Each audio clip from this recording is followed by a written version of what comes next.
Her kitchen is where the magic is made. Hi there, welcome to my channel or welcome back. I'm Holly, your friendly neighborhood carnivore, and I am so happy you could join me today. Today I will be sharing some egg white bread with you guys. This is not my recipe 100%. I'm gonna be honest, Maria Emmerich has done majority of the heavy lifting here. I absolutely love her recipe for her chewy, protein-sparing, modified fast egg white bread. I've been eating a lot more egg yolks lately, and in eating these egg yolks, that means I have got egg whites left over. So I just keep a jar in the fridge, I label it egg whites, and every time I add an egg white to it, I put a little tick mark on it so I can count how many egg whites I have got in here. And once I have enough saved up, I will either be making some egg white bread, I might be making some egg white wraps, but I don't like to throw these out. I don't want to waste anything. So I just made a loaf of egg white bread and I've already got 4 more in the fridge and I'm just adding to it. I will have the link to Maria's recipe in the description, along with the things that I have done to change this around to make this my own. There are a few little things that I have changed on this. I do love that she uses allulose in this. It does make it really nice and soft and the flavor is really good. But I almost feel like hers is a little bit too sweet for me, and I am not doing sweet flavors this month. So instead of going with 6 tablespoons, I think it is, of allulose, I went with just 2. So really taking that down quite a bit. And then also, I like to have mine a little bit fattier. I don't like just the egg whites alone.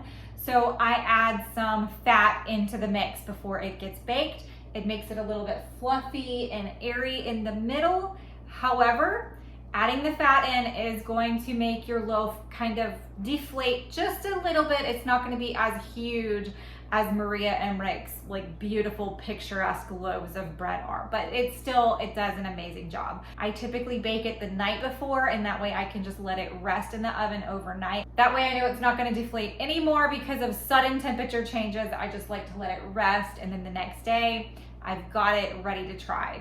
I'm going to show you guys how I made this. Let's get cooking. I'm starting with a stand mixer today, but if you do not have a stand mixer, it's fine. Adding 12 egg whites into my bowl, and then I've got my electric hand whisk. This is how I like to start this. I'm just gonna start whisking it up a little bit, and then I am going to add in all of my dry ingredients that go in right here. So this is the allulose, the gelatin, the salt, and the cream of tartar. I've got them all in the same bowl and pouring them in at the same time. You do not have to go this extra step with using another appliance. You can throw it all in the stand mixer. It will be fine. This is just how I keep it from sticking to the sides and making sure everything is incorporated well.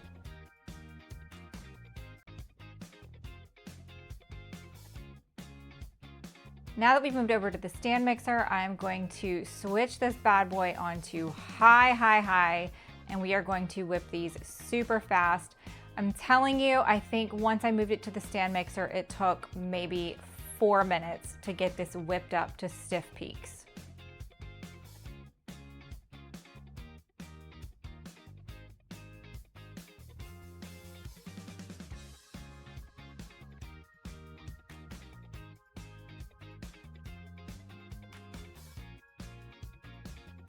See how stiff this whipped up. It is all stuck to the whisk itself.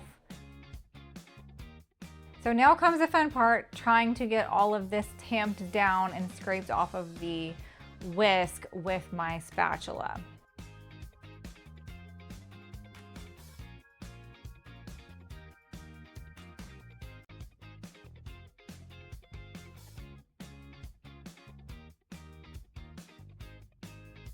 Now I'm going to actually trade out this whisk for the paddle to add in my egg white powder.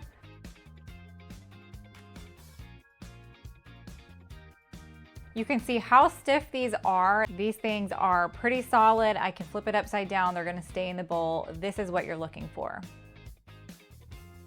Next, I'm going to add my egg white powder.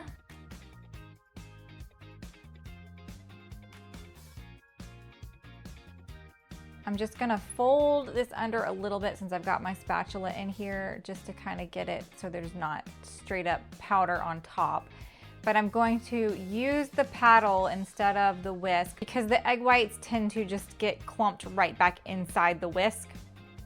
And this will help me just get things mixed instead. And I'm gonna turn this on the lowest setting. I believe it just says stir. I just wanna get this mixed in lightly. You are not going at this vigorously.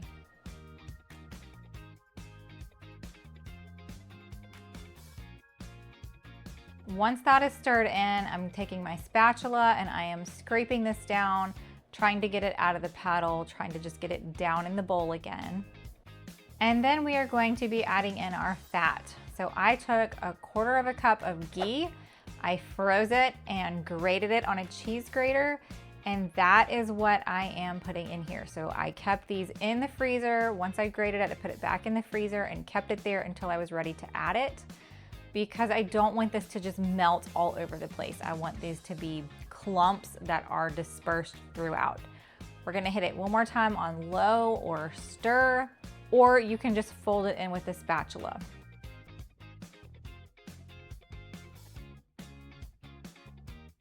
And if you're as excited as I am, you're going to forget to turn it off and go ahead and lower it. But that's okay. It's so thick, it didn't fly everywhere, so we're fine.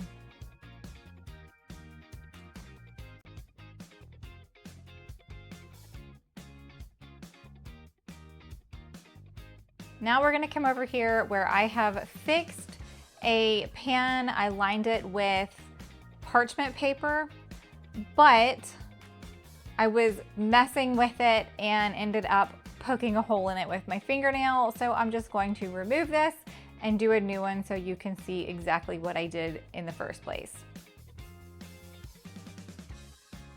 All I'm doing is taking a piece of parchment paper, setting it inside the pan. I'm taking one of the same size and pressing it down so that it fits in there.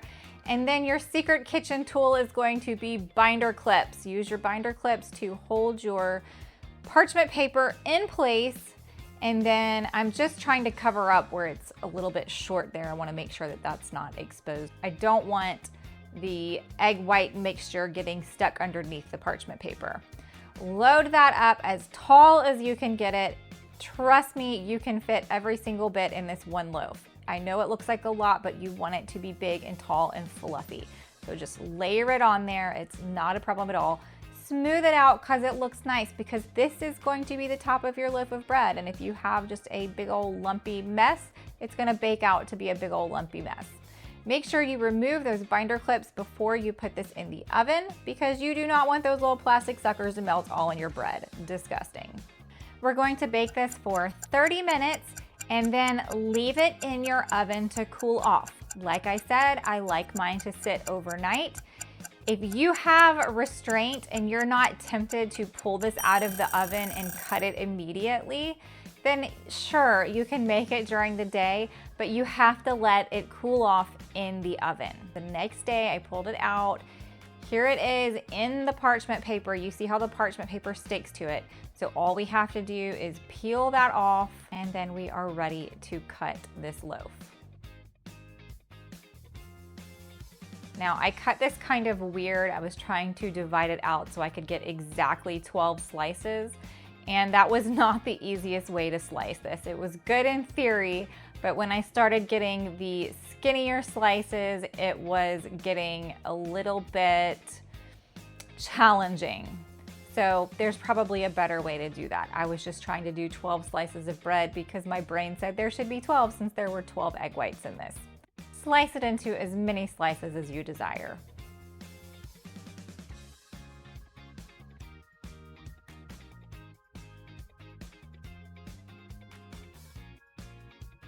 And look how beautiful and fluffy this bread is.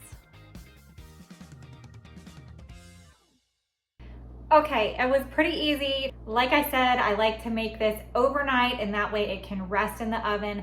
I'm not tempted to cut into it before it cools down. This keeps it from deflating. You can see my beautiful slices of bread right here.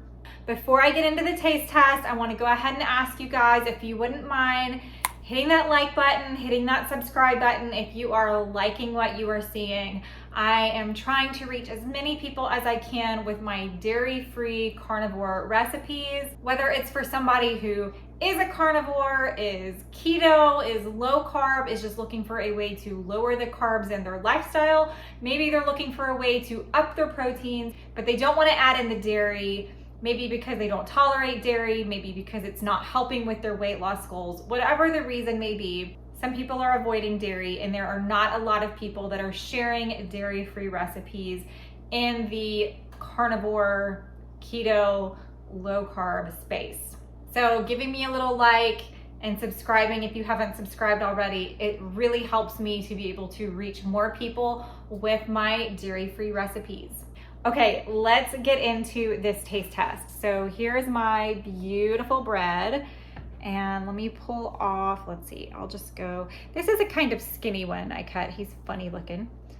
He's a little bit thinner. And then these really do work well if you cut like nice thick slabs.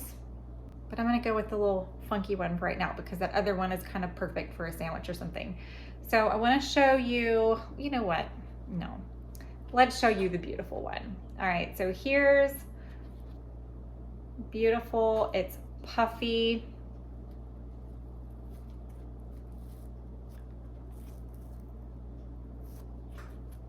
You can squish it. Now mine stays squished. It's got that extra fat in there that makes it stay squished like that. Okay, let's try a taste without anything on it. Smells good.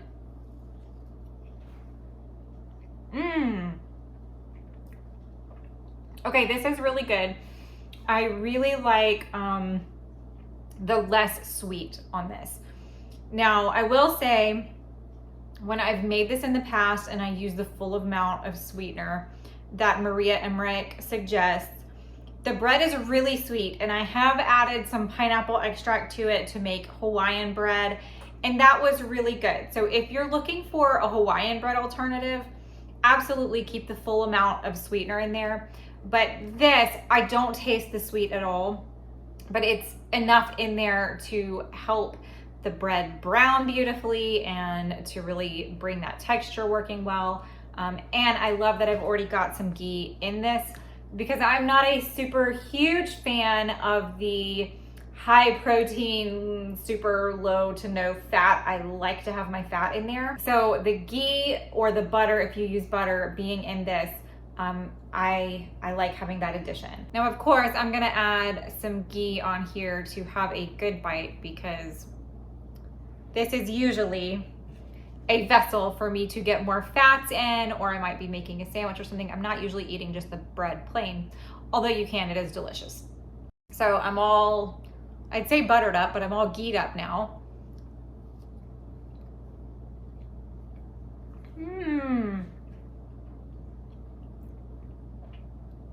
That is just what I want.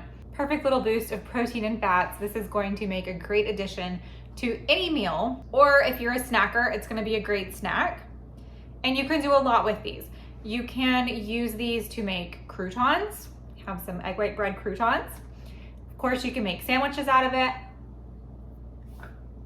I'm gonna be traveling before long and we've got a beach vacation coming up. I am excited to be freezing these and I'm going to be taking them with me. That way, if we're on the road and we stop and get hamburger patties, I could actually have some bread to put my hamburger patty on and have a sandwich like everybody else. Do I need bread? Do I need to make a sandwich out of it? Absolutely not. I eat burger patties plain all the time, but sometimes, especially when you're on vacation with other people and they're not following the same thing, it's kind of fun to have the novelty back of being able to eat a burger. I hope you guys enjoyed this video. Whether you are looking for a bread alternative or you just have pesky egg whites laying around and you're wanting to use them up, I hope you found this helpful. If you are interested in seeing what I eat every day on a carnivore diet, you can follow me over on X or on Instagram, where I post what I eat every single day. I've been following a carnivore diet for over 3 years now, and I just love to share what I'm I'm eating. People have a tendency to get curious what you're eating every day when all you're eating are animal products. So feel free to poke around, say hi while you're over there. And while we're on the topic of saying hi, I definitely want you to say hi in the comments. So if you made it this far, I want you to let me know. Have you tried egg white bread before? Have you done anything to modify it? I am kind of thinking, what would this be like with some cocoa powder in it and make some kind of chocolatey, I don't know, would it be like a angel food cake brownie kind of situation? I don't know, I'm curious. So I've got my gears spinning, trying to figure out what else I can do with this, just because egg whites happen and I need a way to use them up. I will have my lemon Danish recipe at the very end of the video right around here, so make sure you click on that if you haven't seen that yet. Can't wait to see you guys next week. Go get in your kitchen and make you some egg white bread. See you next time. Bye. She's the friendly neighborhood carnivore with a talent for cooking up a meaty uproar. From juicy steaks to sizzling ribs galore, she'll have you coming back for more. Fellas, smash that like button. She's the carnivore cooking queen. On your screen, bringing the meaty scene. Come on over and join the team for a